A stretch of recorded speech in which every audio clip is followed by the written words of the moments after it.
When I was a boy, my parents and grandparents made it very clear that they wanted God in my life. Going to church on a regular basis, it gave me a sense of belonging. When I was 12, my grandfather passed away, and then when I was 14, my grandmother.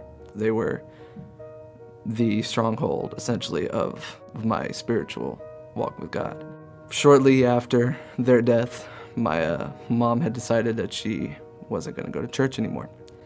It reminded her too much of them, but she wanted me to stop going. When I left, there was a void. There was something that I was missing. And at first I couldn't tell what it was. During those 4 years, I was battling depression.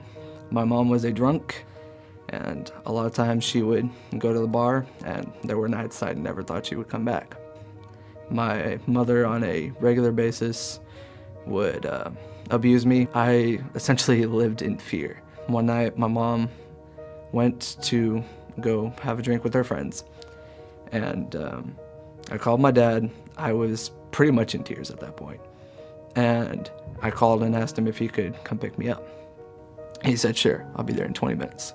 It was about toward the end of my sophomore year in high school that I finally decided to go to church. My dad kept pestering at me, but then finally one day I was like, "Okay, Dad, I'll go."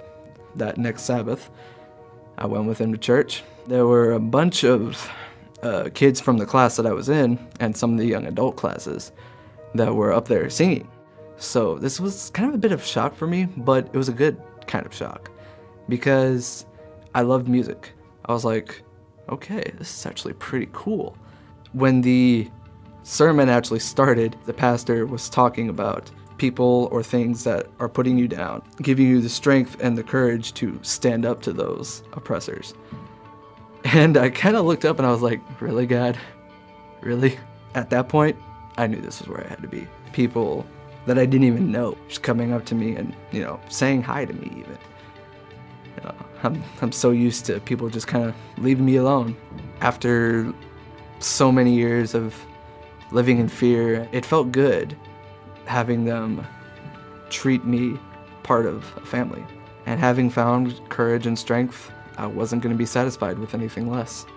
There was no way that I would be anywhere else. My name is Caleb, and I want more.